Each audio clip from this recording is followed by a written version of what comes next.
허락보다 용서가 쉽다는 말이 있습니다. 이거는 어쨌거나 내가 갖고 싶은 거를 허락받기 전에 빨리 사서 쓸 수 있다는 점에 의의를 두는 거고요. 물론 후폭풍은 엄청날 겁니다. 마찬가지로 어떤 물건을 돈을 모아서 사는 것보다 할부로 사는 게 쉽다고 생각하는 건 일단 그 돈을 모을 시간에 할부를 써서 먼저 사서 쓰니까, 시간을 버는 느낌이 드니까 그렇게 말하는 거겠죠. 그렇게 생각하면 집을 마련할 때 대출을 받는 거는 단순히 돈을 빌리는 게 아니라 시간을 빌리는 거 아닐까? 라는 생각이 들기도 합니다. 시간을 빌린다고 하니까 더 의미가 크게 느껴지죠. 시간을 돈 주고도 사기 어렵다고들 말하는데 대출을 받으면 시간을 빌린다고 하니까 더 의미가 크게 느껴집니다. 그런데 10.15 부동산 대책 이후로 대출이 어려워졌죠. 대출 가능 금액의 총액이 줄어들기도 했고요. LTV, 그러니까 내가 살려는 집의 가격 대비 몇 퍼센트 대출을 받을 수 있냐의 비율도 거의 절반 수준으로 낮아졌습니다. 시간을 빼앗긴 느낌이 들죠. 근데 생애 최초로 집을 마련하면 그 LTV가 여전히 70%입니다. 지금 시점에, 그러니까 집값이 많이 오른 상태에서 시장에 들어간다는 건 상당히 불리한 건데요. 이 불리한 사람들에게 그래도 유리한 구석이 하나쯤은 있는 거죠. 그러니까 내 집 마련을 하건 안 하건, 대출을 받건 안 받건 유일한 역전 기회인 생애 최초 대출에 대해서 알아보는 거는 필요하겠죠. 그래서 오늘은 무주택자의 유일한 역전 기회, 그리고 언제쯤 사라져도 이상하지 않은 생애 최초 대출에 대해서 알아보고자 합니다. 이 제도에 대해서 아주 분해해서 설명하신 분들은 많기 때문에 저는 그보다는 중요한 포인트들만 딱딱 짚어서 말씀드릴게요. 오늘 나오는 내용이 어려운 분들도 계실 테니까 댓글에 질문 남겨주셔도 좋고요. 관련되지 않은 다른 질문을 남겨주셔도 좋습니다. 특히나 대출은 이제 이해했으니까 이걸 가지고 뭘 사야 되냐, 이런 것들 물어보셔도 괜찮을 것 같아요. 그럼 시작하겠습니다. 이렇게 말씀드리면 똑똑하신 분들, 그리고 걱정이 많으신 분들은 이렇게 말씀하실 것 같아요. 생애 최초 대출이라는 게 좋다고 말하는 거는 결국 대출 금액이 더 커져서 좋다는 건데 그게 맞냐? 그러니까 지금 현재 시점에 정말 대출을 더 많이 받아도 괜찮을 거냐? 라고 아마 걱정을 하시는 걸 텐데요. 이 부분에 대해서 먼저 답변 드리고 본격적인 내용을 시작하겠습니다. 앞선 걱정은 사실 집값이 떨어지면 어떡하냐? 라는 그런 마음에서 시작한다고 보는데요. 어느 정도 이렇게 설명할 수 있을 것 같아요. 조정, 그러니까 대세 우상향을 하는 중에 잠깐 하락 구간이 있다라는 부분에 대해서 걱정하시는 건 그냥 좀 더 견뎌보자 라고 제가 편하게 말씀드릴 수 있을 것 같고요. 그게 아니라 지금이 상투를 잡는 거라서 가격이 폭락하면 어떡하냐 라는 걱정을 하시는 분들께는 사실 좀 드릴 말씀이 없기는 해요. 그런 분들 입장에선 지금 내 집 마련을 하기보다는 오히려 금융자산을 더 효과적으로 투자하는 방법에 대해서 고민하시고 하는 게 더 좋다고 생각을 하고요. 솔직히 저는 금융자산이 더 높은 수익률을 가져다 줄 거고 평범한 사람이 부자가 되는 방법은 그쪽에 있다고 생각을 해요. 하지만 제가 내 집 마련을 추천드리는 이유는 대부분의 사람들이 금융자산을 잘 다룰 수 있는 경지에 도달하지 못합니다. 제가 정말 많은 사람들을 봐왔는데요. 대부분 그 수준에 도달하지 못하기 때문에 오히려 더 쉬운 방법이 될 수 있는 내 집 마련을 추천드리고 있는 거고요. 아무튼 그럼에도 집값이 떨어질까봐 걱정하시는 분들도 들어볼 만한 이야기가 하나 있어요. 돈의 가치는 앞으로 계속 떨어질 거거든요. 왜냐면 계속 현금을 찍어낼 수밖에 없는 게 자본주의의 구조입니다. 각 국가별로 중앙은행이라는 게 있다는 건 결국 돈을 찍어내기 위해서 있는 거고요. 그 돈을 녹이는 것은 인위적으로 되지 않거든요. 그렇기 때문에 돈은 계속 찍혀 나올 거고 돈은 흔해질 거고, 그래서 돈의 가치는 앞으로 떨어질 거기 때문에 내 집 마련을, 내 집이 가치가 오른다, 시세가 오르는 것으로 보기보다는 어쩌면 거기서 살면서 내가 써야 하는 월세 같은 것을 해지하고요. 그리고 내가 그 집을 사는 과정에서 받은 대출 금액이 시간이 지나면서 가치가 떨어지니까 거기에 의미를 두고 내 집 마련은 원화가치 하락을 해지하는 수단이다 라고 본다면 내 집 마련 혹은 아파트의 가격을 부정적으로 보는 분들도 접근해 볼 수 있지 않나 싶습니다. 너무 큰 이야기를 개인적인 주장으로 해결하고자 하는 거 아니냐라고 하실 수 있는데요. 제가 이런 이야기를 한 데에는 공적인 근거가 두 가지나 있습니다. 첫 번째는 국가에서 제공하는 CPI 소비자 물가지수 홈페이지에 있는데요. 화폐 가치를 계산해 볼 수 있습니다. 이런 데 나오는 내용은 국가가 공공의 관점에서 제공을 하고 공개된 형태로 제공하기 때문에 굉장히 보수적일 수밖에 없거든요. 근데도 불구하고 2015년 대비 25년에 화폐 가치는 82% 떨어진 상황이고요. 그렇게 따지면 사실상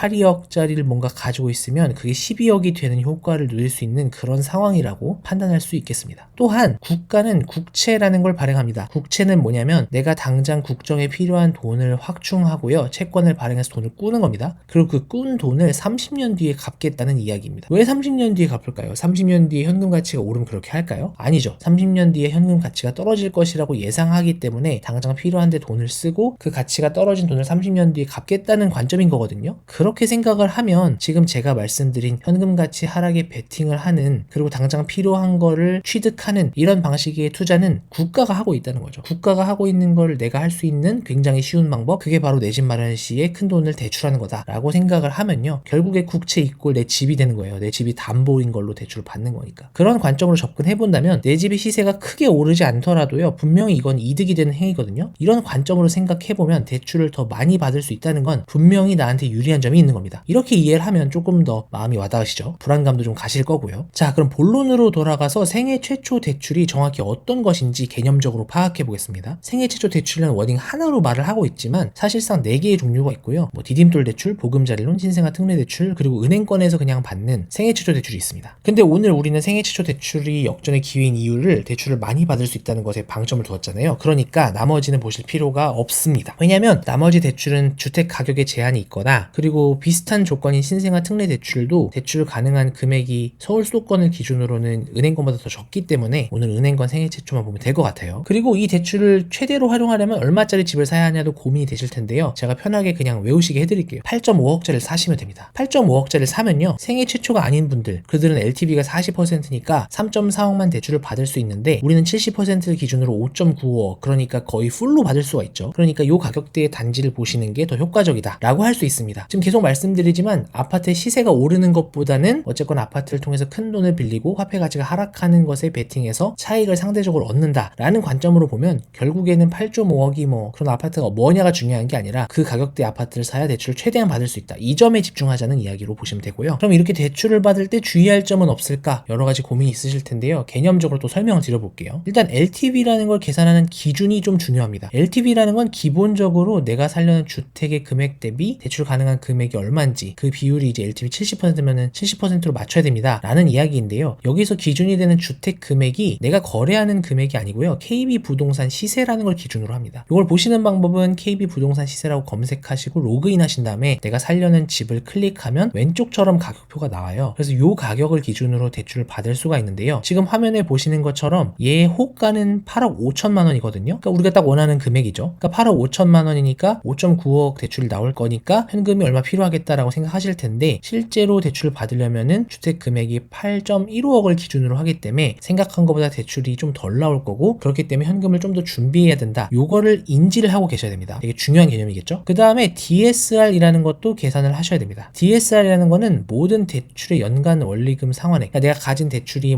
주담대뿐만 아니라 신용대출이 있을 수도 있고 여러 가지 있잖아요. 카드 대출이 있을 수도 있고요. 그러니까 그 대출을 1년 동안 얼마를 갚냐하는 그 금액을 연간 소득으로 나누는 거예요. 그래서 그게 40% 미만이어야 하는데요. 결국에는 소득이 더 높던지 대출 금액이 적으면 되는 구조인데, 이 연간의 원리금 상환액은 영향을 준 요소가 내가 얼마를 꿨는지, 이자율이 얼마인지, 그리고 상환 방식이 어떻게 되는지 영향을 받는데요. 더 쉽게 말하면 이자가 낮을수록, 그리고 원금을 갚지 않는 체증식일수록, 그 다음에 대출 상환 기간이 길수록, 옛날에는 이제 50년까지도 됐었죠. 요즘은 거의 30년만 되는 것 같은데, 아무튼 그게 길수록 유리해지는 겁니다. 근데 아시는 분들은 아시겠지만 10.15 부동산 대책 이전에도 대출 좀 막았거든요. 그 방식이 상환 기간을 30년만 받게 한다라든지 체증식을 없앤다든지 약간 그런 식이었어요. 그러니까 그런 것들을 생각해 보면 대출을 점점 더 막고 있다라는 거를 느끼실 수 있을 거고요. 이걸 계산하는 방법은 DSR 계산기라고 네이버에 검색을 하신 다음에 들어가시면 연소득, 주택담보대출 금액, 상환 기간, 금리, 상환 방식 등을 고를 수가 있어요. 그래서 이걸 골라서 내 DSR이 40% 미만이 되는지를 확인하시면 되고요. 스트레스 DSR이라는 개념이 있어요. 그러니까 이제 대출을 덜 받게, 그러니까 안전하게 받게 하기 위해서 장치를 걸어놓은 건데요. 사실 얘가 어떤 건지를 막 이해하시기보다는 그냥 이렇게 계산을 해서 확인을 해가지고 40%가 안 된다라는 걸 보시면 그냥 그거로 충분한 것 같습니다. 그리고 기준이 되는 연소득을 1억으로 잡은 이유는 맞벌이를 기준으로 1억이 되는 경우는 생각보다 많기 때문에 그렇게 말씀을 드려봤고요. 아마 1억 정도 둘이 합쳐서 되시는 분들은 크게 DSR이 걸려서 대출받기 어려운 상황은 아닙니다. 그러니까 편하게 보시면 되겠습니다. 그리고 사실 가장 중요한 질문, 생애 최초 나도 적용 가능한지를 확인해봐야겠죠. 대부분의 분들은 고민하실 필요가 없을 거예요. 정말 집을 거래한 이력이 없으실 테니까. 근데 여러 가지 가족 이슈로 뭔가 비슷한 거래를 한 것 같다라고 걱정이 드시면 이렇게 확인하시면 돼요. 제가 들어가실 수 있는 홈페이지는 이번에도 QR코드로 해놨으니까 잠깐 멈추고 카메라로 보시면 되고요. 여기 들어가시면 청약홈이라는 데 들어갈 수 있고, 왼쪽 메뉴에 청약 자격 확인에 주택 소유 확인을 클릭하셔서 본인 인증하시면 깔끔하게 나오거든요. 그래서 여기 아무것도 없으셔야 생애 최초 혜택을 쓰실 수 있고, 뭐가 있으면 안 됩니다. 그렇게 보시면 되겠습니다. 그리고 내 집 마련을 위해서 가장 먼저 해야 하는 일이 있어요. 8.5억 아파트를 사는 게 가장 좋다고 제가 말씀드렸고, 그럼 5.9억 대출이 나오니까 2.5억이 있으면 되겠다라고 판단을 하는데, 저는 2.5억도 없어요, 어떡하죠? 라고 하시는 분들이 있을 수 있거든요. 그럼 일단 결혼을 빨리 하시면 됩니다. 결혼을 해서 모은 돈을 합치고요, 그 다음에 월 현금 흐름을 늘려가지고 빠르게 모으시는 걸 지금 당장 하셔야 됩니다. 또 비공식 대출 알아보셔야 됩니다. 엄마 아빠 찬스, 회사 대출, 친구 대출, 돈을 꿀 수 있는 곳이 있다면 그렇게 해서라도 방법을 찾아보시는 거는 의미 있다고 생각을 합니다. 이게 이상하다고 생각하실 수 있는데요, 현실적으로 이런 걸 할 수 있는 게 축복이거든요. 그러니까 대출이 다 막힌 상태에서 생애 최초 대출을 받을 수 있는 것도 전 축복이라 보고요. 이렇게 다른 사람 도움을 받을 수 있는 것도 축복이라 봅니다. 그럼 이제 대출 어떻게 받으면 좋겠다는 것도 아셨을 거고 대출의 의미도 아셨을 텐데, 그러면 그래도 기왕이면 더 좋은 집을 사고 싶은 마음이 있으실 거잖아요. 여기서 좋은 집이라는 거는 시세가 오르는 것에는 여전히 의의를 두지 않겠어라고 하면 살기 좋은 곳이 될 거고요. 아니야, 나는 그래도 기왕이면은 더 많이 오를 곳을 찾고 싶어라는 고민이 있으실 수 있는데요. 그런 분들을 위해 고정 댓글에 해결책 남겨놨으니까 꼭 확인해 보시면 좋겠습니다. 요즘 좋아요 수가 너무 적어서요. 좋아요 꼭 부탁드릴게요. 감사합니다.